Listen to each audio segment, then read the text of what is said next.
Woohoo! Little CRF300, let's go! Oh my god, this is so light compared to my T7. Jesus, this weighs nothing. Okay. Alright everyone, let me just stop myself right there real quick before we get too deep into the video. Just a quick note. First of all, this is a 2025 model. Okay, it's completely stock except for the white handguards that you can probably already see on the video. The bike is completely stock, tires, everything. The first portion of the video, you might think that the image is a little bit dark, because it is, because I forgot to remove the ND filter from my camera, so it's a bit dark, but it gets better. Also, you will notice that when riding the bike on harsh sunlight, the screen, the wind protector on the bike has this rainbow effect to it. Now, this doesn't exist. The reason why this is happening is because the ND filter that I have on my camera, on my chin mount, it's a polarized filter. So it's the filter that is creating this rainbow effect. So don't worry, the bike doesn't have that. You don't see this rainbow effect on the screen. You'll know what I'm talking about when you see it. And this is this is just a raw 2025 model impression. The bike belongs to my good friend neighbor Hubert, and this was the very first time that I sat on the bike. Never sat on it before, never ridden it before. This is literally the first time I'm sitting on the bike, so you know, raw first impression. Yeah, I'm gonna let you guys just watch through my impressions of the bike, and then at the very end we're gonna do some conclusions. I'm gonna talk a little bit more about my findings. Hubert did change the tire after this trip that you're about to watch, so I have some interesting points about the tire at the end of the video, because the tires, it changed the bike a lot, but we'll talk about that at the outro of the video. And yeah, I'm just gonna let you guys watch through the whole thing. We'll see each other again at the end of the video, and then we wrap this up. Have fun. Let's go.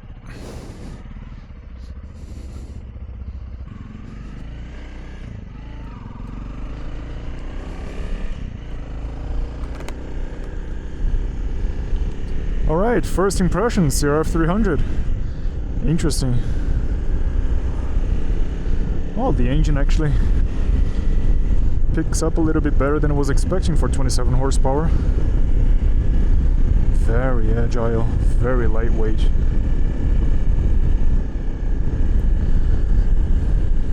Bars are a little bit too low for my size, but it's not bad. Like it's halfway between sitting like sporty and comfortable. Honestly, it's the bars on my bike, on my T7, which are a little bit too high, if I'm being completely honest. These bars are nice.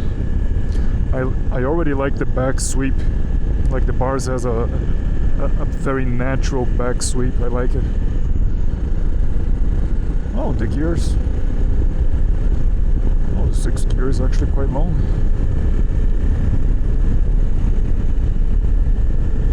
This feels good.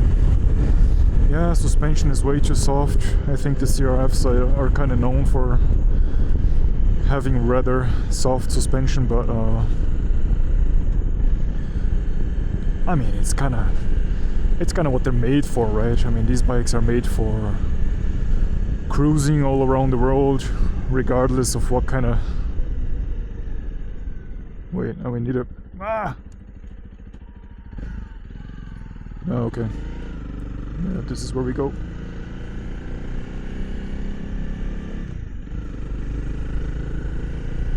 Hey, the engine is actually quite nice. I'm surprised with the engine. It's very torquey down low. For a single-cylinder engine, the vibration is not as strong as I was expecting. I mean, yeah, it's only a 300cc, but...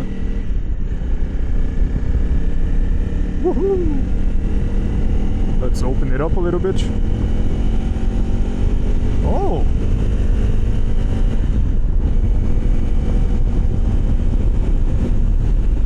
Okay. I'll be completely honest, this is a... Wow, I actually was not expecting that. This bike moves forward much better than I was expecting. But yeah, for first impressions, I gotta say this bike is already... let me put it this way, I can already tell why people like this bike so much. I've ridden it like, what, 2 kilometers? 2 metric miles. And I can already tell why people like it. It feels nice. I really, really like it. The seat is, you know, they've done this really well. The bike is very slim, like you expect from an off-roader, but the seat is wide exactly there where it should be. So it's actually quite comfortable, and I am 184 or 6'2", I think. And this is not uncomfortable at all, like not at all. This feels really, really nice. I could see myself spending quite some time here. Right off the bat, the very only criticism that I have is the yeah, it's the thing that everyone talks about. The suspension is just way too soft. But at least that's a relatively easy fix. It's not a cheap fix, but it's an easy fix. I like that the engine works. It's very linear. Like, it doesn't matter if you open up the tabs at 3000 RPM or 7000 RPM, the engine just it's kind of like the T7. It always has power. Like, the power is always there.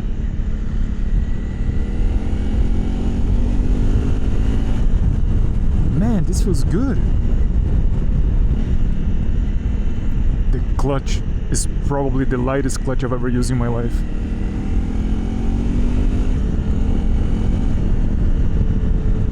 Oh, brakes are nice.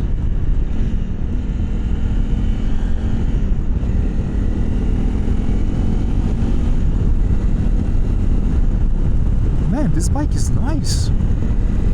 The power of the engine is impressive. Like, I was not expecting that the bike moves so freely as it does with only 27 horsepower. Like, this is... And again, I just came off my own Yamaha T7 which has like, what, 72 horsepower? So I was naturally expecting to be, you know, underwhelmed by the engine, but that's not the case at all. I mean, this thing responds really, really well. Oh yeah.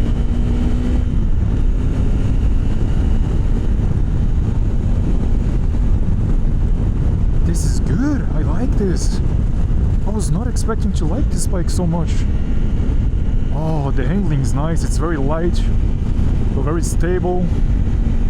The brakes have a nice feel. Back brake as well. Sitting position is nice.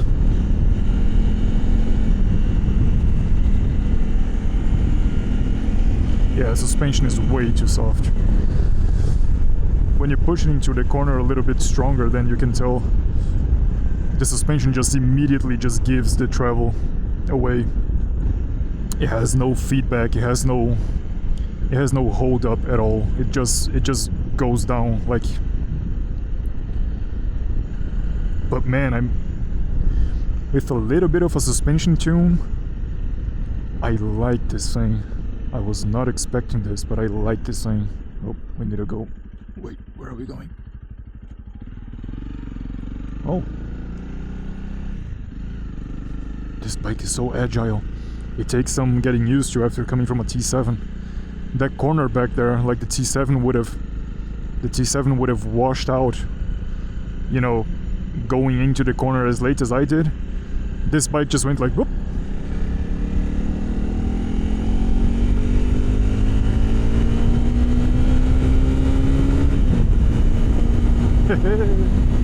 Yeah.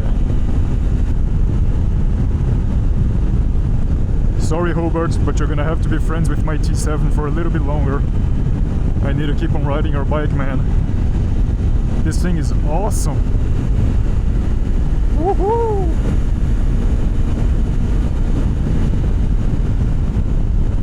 Oh, and by the way, this bike is still breaking in.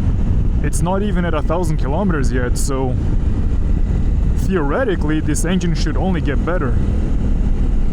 6th gear without shifting down. It pulls up the hill no problem. I mean, it's not very steep, but you know what I mean. Like, the engine has more than power enough that you don't feel the need to downshift all the time. Oh, this is... Man, I was not supposed to be liking this bike as much as I am. Oh, wait, we need to slow down here. Oh, I like this. Okay, I just noticed something. So the brake has a very strong initial bite, but then as soon as you dig in a little bit deeper, like as soon as you add more pressure, like nothing happens. Like, it's not that nothing happens, but it doesn't happen.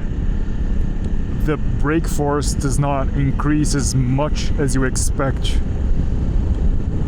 you know, proportionally to that first brake bite that the brake has, if that makes any sense.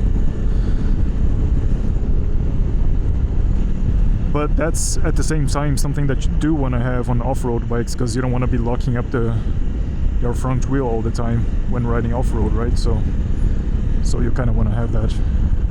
I like this thing. It's super cool. Oh man, maybe it was a mistake to ride this bike. Okay, next street. This one. Ugh. Yeah, like the first... How do I put this in words? Like the first bite of the brakes is very strong. But then... Oh my god, the suspension is so soft. But then after that first bite, you know, when you apply a little bit more pressure, then it doesn't quite increase the braking force as much as you were expecting. But again, this is a very light bike. It's supposed to go off-road, so that's exactly what you want to have. I like this thing a lot. Alright, so at this point in the video, I probably just did a cut before we are back at the hotel. So what you're watching now is actually day 2 in the Black Forest, and we just swapped bikes again. So I guess this is my second impression of the CRF300. Yeah, so we're gonna do a little bit of a ride here. I don't know exactly where we're going, what we're doing, but second impression of the CRF. Before we wrap up the video, you know, back at the hotel yesterday. But again, regardless of what I say yesterday or today, one day I'm gonna ride this bike, you know, a little bit more, like a little bit more in depth, and also get some feedback from the owner. And then we're gonna do like a proper review of this. Oh my god, this thing is so light. Like I tip it into corners expecting the weight and the handling of the T7, but then this bike just like whoop, it just goes. It is so agile, but it's also very stable. Like, I might have said this on the video yesterday, it's a sometimes when motorcycles are very agile, then they lack of, you know, straight line stability. And I was kind of expecting here to be the case, because it's very agile, it's very light. It has, you know, very slim front tires and spoked wheels, so everything here points towards being an unstable machine. But it isn't. It's agile, but it's not like, you know, shaky and unstable.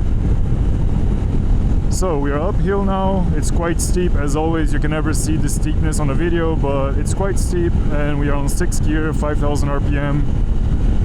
And the bike is maintaining 90 kilometers an hour quite fine. If I drop a gear, it's even better. There's a corner. Woohoo! I just don't quite trust the suspension, like it's very soft. Oh, hello.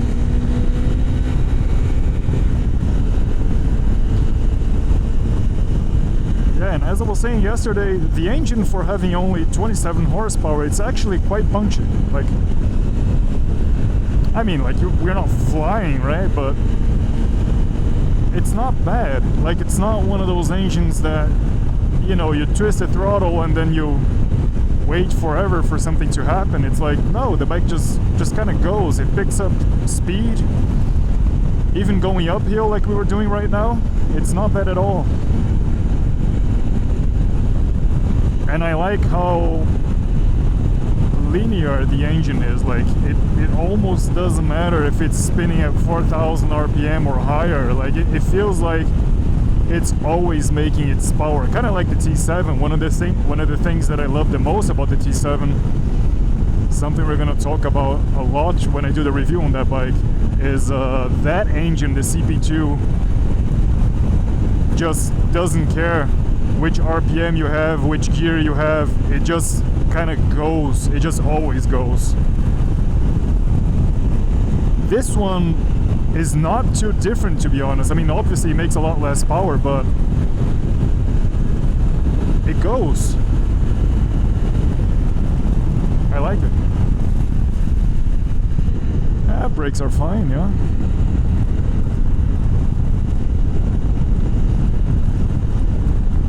Bars are slightly too low for my body size, but it's comfortable. Like, I can see myself sitting here the whole day. You can move forward a lot and then backwards. Like, the seat allows for a lot of movement. Off-road, that's nice, because sometimes off-road you really need to put that weight on the front wheel so you can move like I'm almost sitting on the tank here, but like still on the seat, you know. And yeah, putting some weight on the front wheel. Mirrors are nice. No weird vibrations going on, which is usually the case with single-cylinder engines and sometimes four-cylinder engines as well. They always have that 1 RPM range where the vibrations just become unbearable. This engine doesn't really seem to have that problem. Let me drop a gear. Yeah, well, okay, at 8,000 RPM it does become very buzzy. Let me do that again real quick, because at 8,000 RPM it got so buzzy that the seat started buzzing. Oh yeah. Okay, so up until 7.5 it's fine. But if you're doing a lot of autobahn riding, like a lot of highway, and you find yourself anywhere close to 8,000 RPM, like, you're not gonna hold that very long. 8,000 RPM, the buzzing on the hands, the feet, and on the seat, actually. It's rare that a motorcycle has like weird vibrations on the seat, but this one does. The seat vibrates actually quite strongly at 8,000 RPM. But I mean, 8,000 RPM is also one of those RPM ranges where it's like, you know, you either need to be going ridiculously fast on the highway or you're just trashing the bike, so I guess it doesn't really matter all that much. But I'm happy to report that below that, like below 7,000 RPM, the vibrations are fine. Okay, I'm starting to have a feeling that Hubert likes my T7, because, as you guys can see, I find myself on the CRF again for the third time on this trip. Say goodbye Touratech, goodbye Touratech. And we are going that way.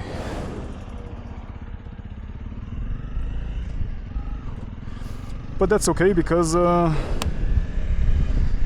as we have already established, I rather like this bike. So I guess my first impression videos is becoming a second, third, fourth impression video. But hey, that's nice. I can tell you guys a little bit more about the bike. So, last time that we were on the bike, I was talking about the seat vibration at about 80,000 RPM. So, since we have now a sprint of about 44 kilometers, I'm gonna have a little bit more time to talk about the bike. So, since we are riding this downhill, I just noticed that the engine brake is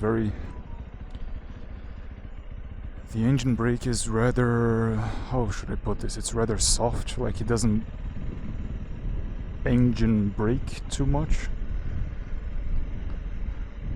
Which is obviously to be expected. I mean, it's a 300cc engine. Compared to my T7, the engine brake really isn't the strongest, but as you can see, the second gear is so short that, and this is very steep right now, and I am not on the brakes, and it's feeling really good.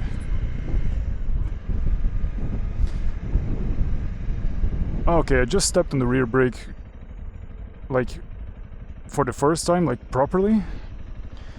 There's not a lot of bite to it. Again, just like I said yesterday about the front brake, it's something that you want to have, right? Because it's an off-road first kind of bike, so you kind of want to have a little bit softer brake so you're not locking your wheels all the time. But the bite point is a little bit vague. You don't really feel it. You cannot really feel when the bite point is about to, you know, when the brake is about to grab. You can't feel it very precisely. It's not bad though. It's one of those things that you get used to, you know, after a little while on the bike, you get used to these quirks. Every bike has quirks. Whoop.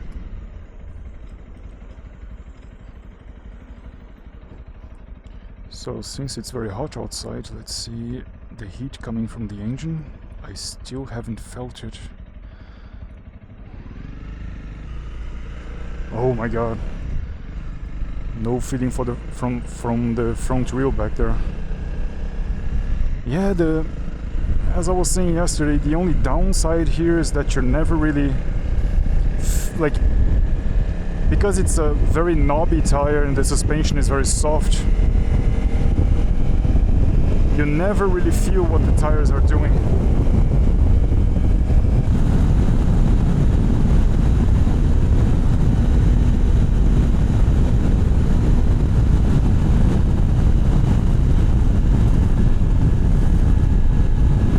Yeah, at about 120, 125, the bike is not really accelerating anymore. Now, I just did that to see if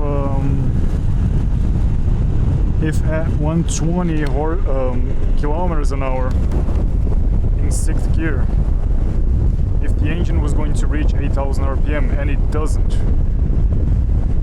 meaning that you can do some longer stints at 120 on the Autobahn or the highway, doing 120 without necessarily hitting that rev range where the vibration is like really, really strong. So that's nice.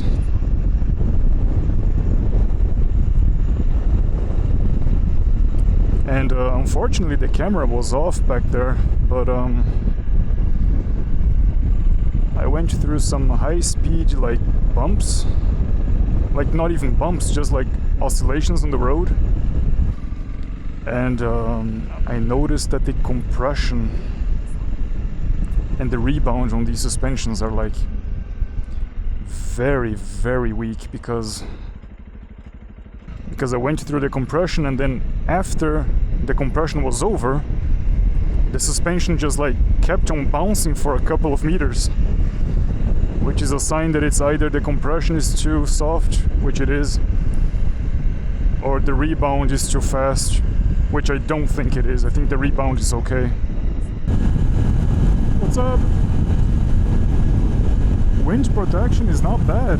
Like the screen is taking the air pressure off my chest entirely. Like there's no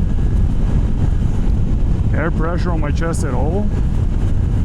My helmet is obviously exposed, but it's not bad. Like it's not creating any like weird turbulences. Like, yeah. Ah, this is not bad. It's also not creating any weird sounds or anything like that. It's good. I like it. I wouldn't change it if this bike was mine. I wouldn't change it. Woohoo! Corners. We have some corners to deal with now. Oh yeah, that suspension effect is happening again. Stop bumping.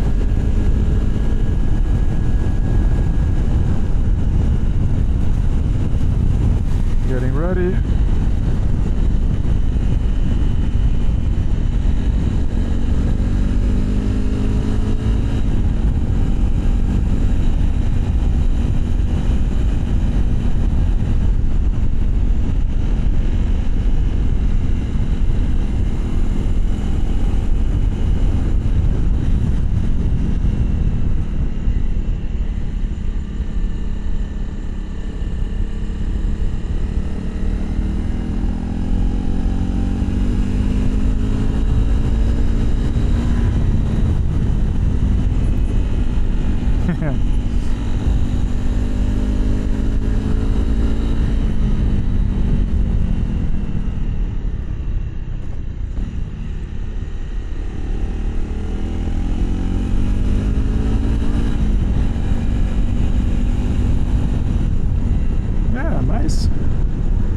So, can you play around with on the corners with it? Yeah, sure. But if you're gonna be doing mainly street riding on this bike, definitely put some other tires on it.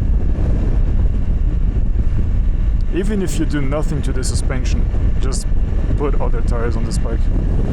These tires really just wanna go off-road. Okay, now this is like very, very steep right here. Fourth gear, 50 kilometers an hour.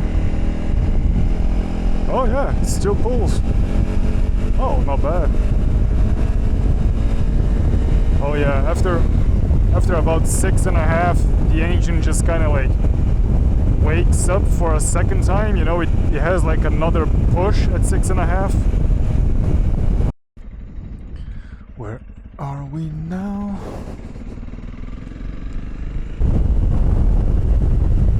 Oh, trail braking. Well, I don't really trust trail braking with these tires.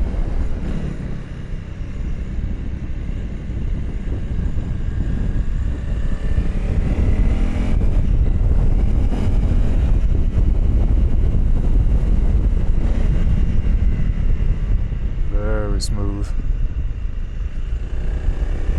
Oh yeah.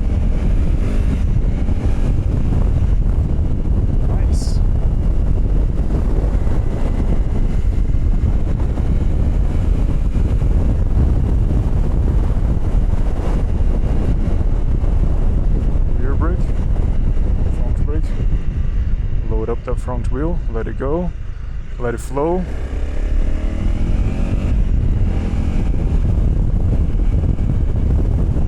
There is Hubert, there is my T7.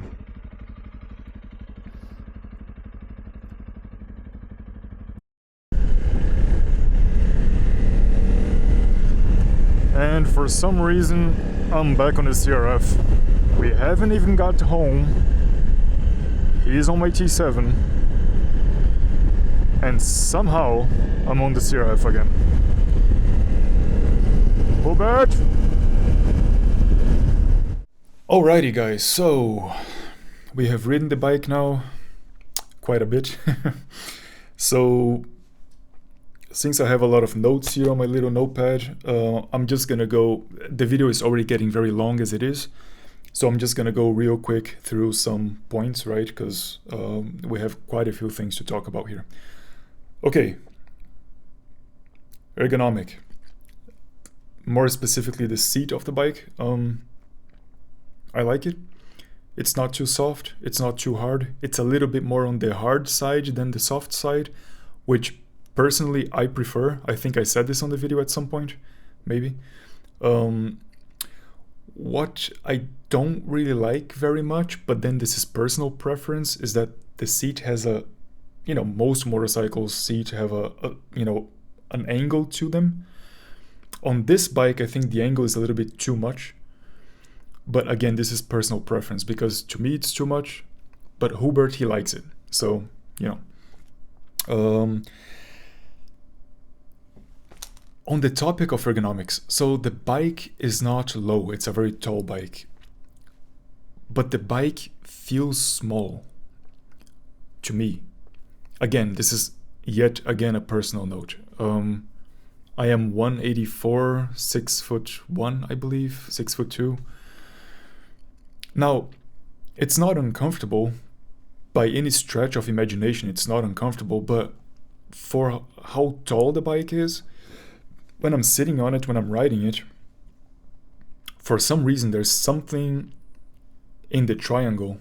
By triangle, I mean seat to foot peg to bar ratio, right? That's the ergonomic triangle, if you will.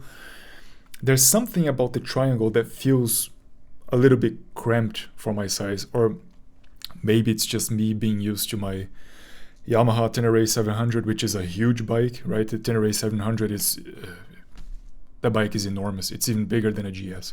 So maybe it's just that. But again, the bike is not uncomfortable whatsoever. What is a little bit weird though, and at no point in the video, I think, did I ever stand up on the bike. I never rode it while standing up. The standing up position on this bike is a little bit off. Now, I don't know if it's because the foot pegs are too far forward, and then when you stand up, you are pressed against the bars, or maybe it's because the bars have the back sweep. By the way, I mentioned this in the video, that the bars have a back sweep. What I mean by that, what I forgot to explain while riding, back sweep is you have your handlebar, and then the handlebars, they have this back sweep. They have like an angle, they are angled back, right? Something that you can see on the video very clearly. You can see that the bars, they angle backwards. Now, all motorcycle handbars have a certain back sweep. It's just that for such an off-roader bike, I think that the back sweep on this bike is maybe a little bit too much. It's very comfortable while sitting down, but it's a weird geometry while standing up. Add that to the fact that the foot pegs are very narrow. I don't think that this is a fault from this bike per se. Most bikes from factory suffer from this. Most bikes from factory suffer from narrow foot pegs. And if you're serious about off-roading, the bars and the pegs are probably the first two things alongside the suspension, but we'll get to that in a second. But the ergonomics wise, the bars and the pegs are the first two things that I would recommend you to swap, because for off-road riding, for a standing up position, the back sweep on the bars is a little bit too strong and the foot pegs are a little bit too narrow. So just swapping these two components, and they're not too expensive, it's going to improve your ergonomics quite a lot. I'm not going to lose too much time talking about this one, because I've probably mentioned this a million times in the video. The suspension. Yes, it's way too soft. No, it's not adjustable. But I just wanted to touch on this subject one more time for one simple reason. After riding this bike, I was sitting at home and I was doing my little notes here and doing the video. And I thought to myself, okay, you could buy this bike and you could upgrade the suspension. But that had me thinking about the geometry of the bike, because during the video I mentioned that the suspension is too soft, but during the video I also mentioned that the bike geometry is very nice because it has a very good balance between agility and stability. And that got me thinking, the suspension is so soft, especially the rear suspension sags down so much when you sit on it, that the sagging down of the rear suspension if this is the motorcycle, beautiful, right? Sagging down the rear suspension slacks the fork angle. This is the fork, by the way. A slacker fork angle usually results in a more stable machine, and a steeper fork angle, a more upright fork angle, results in a very agile machine. And I said in the video that this bike strikes a very good balance between agility and stability. If you tune the suspension of this bike to have the right spring rate for your body weight, right, which is inevitably going to raise the rear of the bike, then as an ex-off-roader, as an ex-motocrosser, I fear that the fork angle will be a little bit too steep for some serious off-road riding. And this, in my opinion, is the only real downside that I found to this bike, is that the suspension is not ideal from factory. It's not bad, but it's not ideal. And I fear that if you tune the suspension to be on the ideal rate, then maybe it's gonna mess up the geometry. Now, take everything that I just said with a huge grain of salt, because we didn't tune his bike. I've never ridden a CRF with a tuned suspension, so this is just me guessing, okay? This is just my prior motocross experience, you know, maybe going a little bit too far ahead in time, and this is just me guessing what would happen, okay? But I just wanted to mention this because if you're going at this bike with the mindset of doing the suspension, just keep in mind that you are probably at some point in one way or another you're going to affect the geometry of the bike. So I just wanted to put that out there. Keep that in mind if you're going to do some suspension work on this bike.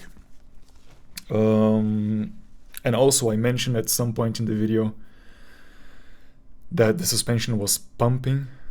What I meant by that is that I rode over this oscillation on the road, and the rebound and the compression on the suspension is so soft, so weak, if you will, that the bike, I went over the compression and the bike was like, it just kept on pumping for a few meters after the compression was over.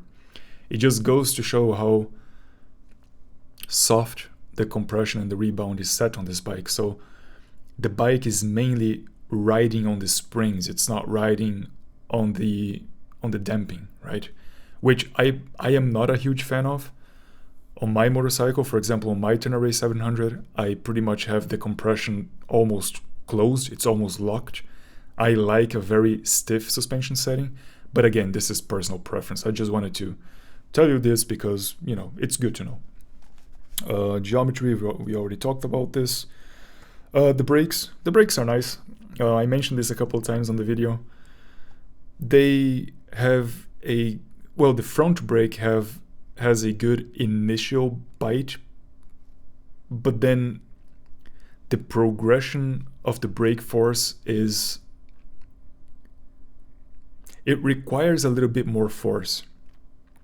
By the way, this bike has ABS. Now, the brakes are not weak. It's just that they require a little bit more force to get some proper brake pressure going on. But then, as I've already mentioned on the video, this is okay. This is what you want to have when you're riding off-road. Brakes for off-road bikes need to be, at least in my opinion, they need to be a little bit more on the soft side, because, you know, off-road you don't have a lot of grip. If the brakes are too bitey, then you're just locking up your wheels all the time. The only real negative to this is just that the rear brake, the foot peg, it really lacks feel. Like you don't really feel when the brake is about to bite. You don't really feel when the brake is about to grab. So, but again, take that with a little bit of a grain of salt, because the bike was brand new. The bike was still breaking in. So maybe this is one of those things that will improve with time, you know. But I just wanted to put it out there. Engine, transmission. Engine is nice. It has that vibration that I mentioned on the video at about 8,000 RPM. Below that, it's fine. Transmission is really nice. I mean, they made the first gear be more, in my opinion, more than low enough for some serious off-road riding, but they kept the sixth gear long enough for some highway riding. It's not a highway bike. If you're buying this bike, you probably know that, but I'm just happy to report that yes, if you need to do some longer highway stints, the sixth gear it's good enough for that. It's gonna drop the RPMs, it's gonna get the RPMs out of that buzzy range. So yeah, it works. I mean, the transmission on this bike is really good. The clutch is really light. The shifter is nice. The gear ratios are really nice. I love it. Typical Honda, great transmission.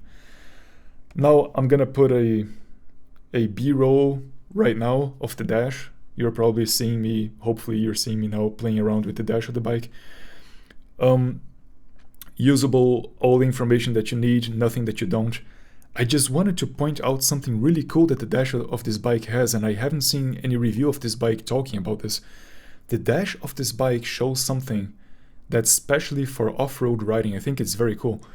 I probably paused the video right now, so you see that what the dash is showing right now is that this bike has consumed 10.4 liters of fuel in the last 307 kilometers.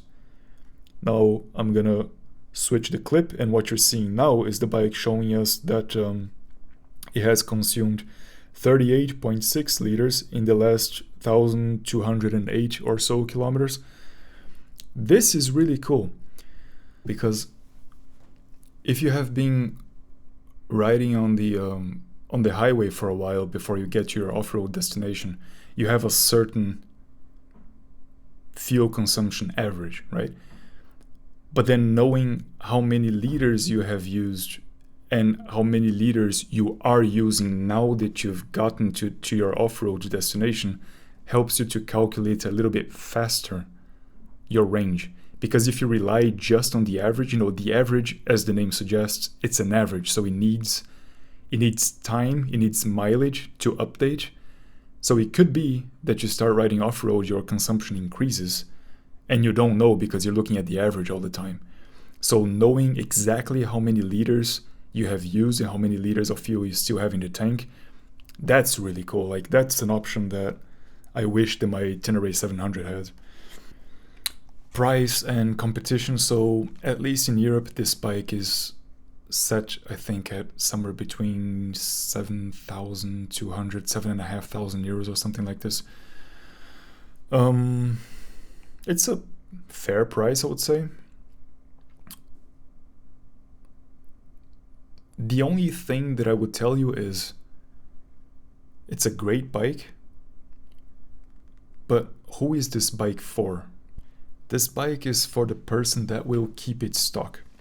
So I would say if you want to have, the Honda experience, everything just works and probably will continue working for the next 3 apocalypses. You want to have that Honda peace of mind, then I would say, yeah, this is your bike. No wonder that so many people rely on this motorcycle, right? You've probably seen videos of, for example, Ichi Boots. She has pretty much crossed the world twice on this motorcycle. So yeah, if you're looking to keep the bike stock, you're not gonna do anything to it. You're gonna, just ride it as it is. You want to have the Honda experience, then I would say go for it. Like, you're gonna get exactly what you're expecting.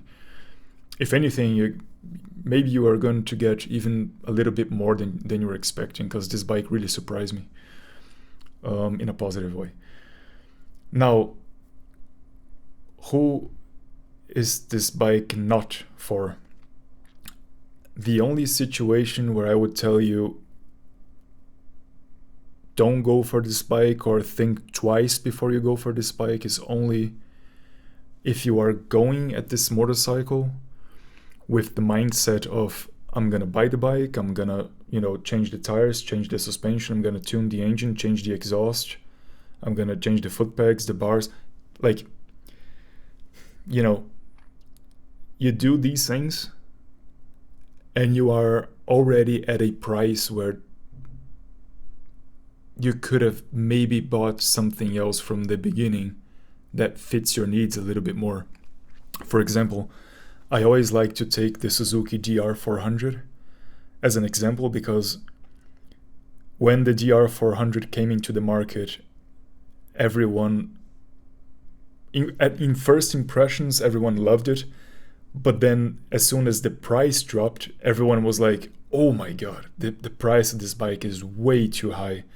At 9.5, I think 9,700 euros, like close to 10,000 euros. If you think about it, it's a little bit absurd to pay almost 10,000 euros for a bike that is like 20 plus years old, right? Even though in Suzuki's defense, they changed a lot on that bike. People say, oh, it's the same chassis, the same engine. It isn't. The chassis is new. The engine is the same, but it's heavily revised. The chassis is not the same. The swing arm is not the same. The fork is not the same. But I digress. My point is 9,700 euros. So the Suzuki GR4 is about 2,300 euros more than a CRF300, which is a lot of money.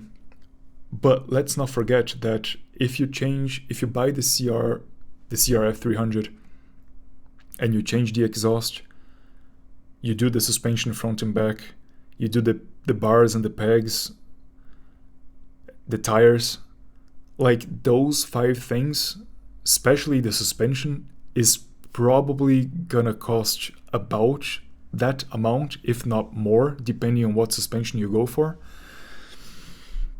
And even with all those upgrades, you still have 10 horsepower, well, 11 to be more exact, you still have 11 horsepower less than the DR, less torque, less suspension travel. The DR has nearly 300 millimeters of suspension travel. It's almost at a motocross level, and it's fully adjustable. So you see where I'm going with this. You could do it, definitely. If that's your cup of tea, then hey, go for it.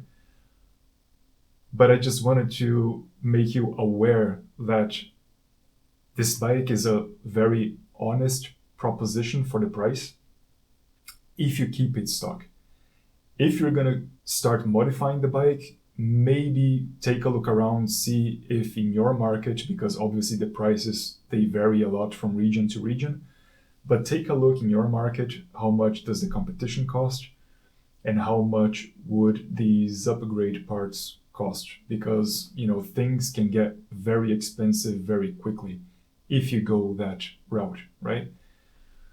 Competitions to this bike, well, that will be the DR4, even though it's that much more expensive. But again, if you go in the tuning route, then I personally see the DR4 as being a competition, but remaining at about the same price bracket. I would say the KTM 390s, the Enduro 390 and the Adventure 390 cost around the same. The Royal Enfield Himalayan 450 costs around the same.